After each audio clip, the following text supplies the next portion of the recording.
इमरान खान साहब ने इस वक्त मुझे ज्वाइन किया है, सीनियर जर्नलिस्ट हैं, मोस्ट रेलेवेंट शख्सियत हैं, उनसे बात करेंगे। और आरिफ चौधरी साहब माहिर कानून हैं, उनसे भी मजीद बात करेंगे। जनाब आप दोनों का बहुत शुक्रिया, आप दोनों को सलाम। इमरान खान साहब से शुरुआत करेंगे। सर ये बताइएगा, पाकिस्तान तहरीक इंसाफ के अंदर इख्तलाफात हैं कि कौमी असम्बली में रहना है नहीं रहना है। फवाद चौधरी साहब, शेख रशीद साहब ये कह रहे हैं कि जनाब हम इस्तीफे दे देते हैं।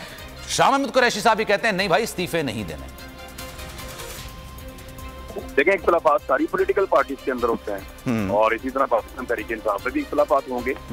लोग अपनी अपनी राय देंगे, फिर पार्टी फैसला कर लेगी और जब पार्टी फैसला कर लेगी तो उसके ऊपर इम्प्लीमेंट करेगी। जो लोग पार्टी के फैसले से नहीं चलेंगे, अगली दफा उनको टिकट इमरान खान नहीं देगा। पहले भी उसने यही किया था, अब भी वो यही करेगा, तो इससे फर्क नहीं पड़ता। पीटीआई के अंदर ना इस वक्त छांटी का अमल जारी है। 20 बंदे तो निकल गए जो मुनारिफ हुए थे, तो अभी और जो मुनारिफ होंगे वो जाके उन मुनारिफ वालों के साथ बैठ जाएं और 30 हो जाएंगे, 40 हो जाएंगे। लेकिन इसके बावजूद उनके पास इस्तीफे देने के लिए 125 सीटें बचेंगी, तो 125 सीटों से भी इस्तीफा देके वो पाकिस्तान पूरे में हिलजुल कर देंगे। 125 सीटें तो सिर्फ कौमी असेंबली की सर, सिंध असेंबली की अगर बात करें, केपी की बात करें, पंजाब की बात करें, तो ये तो 400 की तरफ जाता है ना मामला। फिर तो पाकिस्तान आधे के अंदर इलेक्शन हो रहा होगा और आधे पाकिस्तान में इलेक्शन का खर्चा भी वही है जो पूरे पाकिस्तान में इलेक्शन का खर्चा है। तो फिर ये इदारों को तय करना है कि वो क्या करना चाह रहे हैं उस सूरत हाल में। अच्छा, लेकिन अगर मैं ये पूछूं आपसे कि सर ये हुआ क्या, कल 9:30 बजे के बाद 9 बजे के बाद सूरत-ए-हाल एकदम से तेजी से तब्दील हुई, आप भी इंटरेक्ट हैं सारी चीजों से।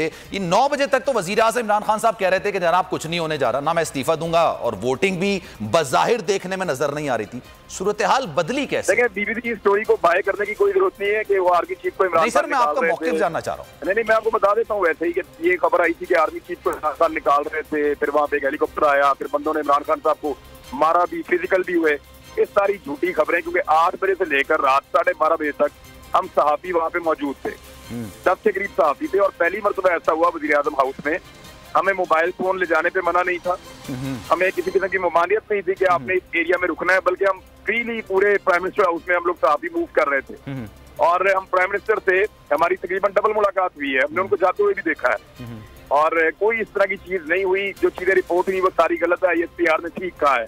वो बेचारे भी अब तरजीह दे रहे हैं कि यार देखें हमारे ऊपर क्या डाल दिया उन्होंने पकड़ के, बीबीसी ने। तो उन्होंने अवाम को फौज के सामने खड़े करने की एक कोशिश की है, एक गंदी कोशिश की है, उसमें उनको कामयाबी तो नहीं होगी। लेकिन फिलहाल जो सूरत हाल बनी हुई है उसमें कल कुछ भी नहीं हुआ 9:30 बजे के बाद। एक्चुअली कल रात को कुछ इदारों ने अपने दफ्तर खोल लिए थे।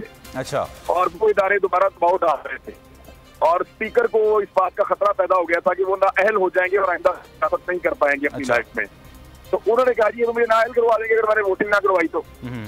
जब स्पीकर को वो लेटर के बारे में दिखाया गया और उनको, क्योंकि कल इन्होंने डिक्लासिफाई कर दिया था कैबिनेट की स्पेशल मीटिंग में, तो जब उन्होंने लेटर देखा तो उन्होंने कहा जी फिर मैं तो, मेरा ज़मीर गवारा नहीं करता कि मैं वोटिंग अब। अच्छा, आपकी आवाज शायद मेरे पास सही से नहीं आ रही, मैं कोशिश करूंगा कि आपसे दोबारा राब्ता करूं।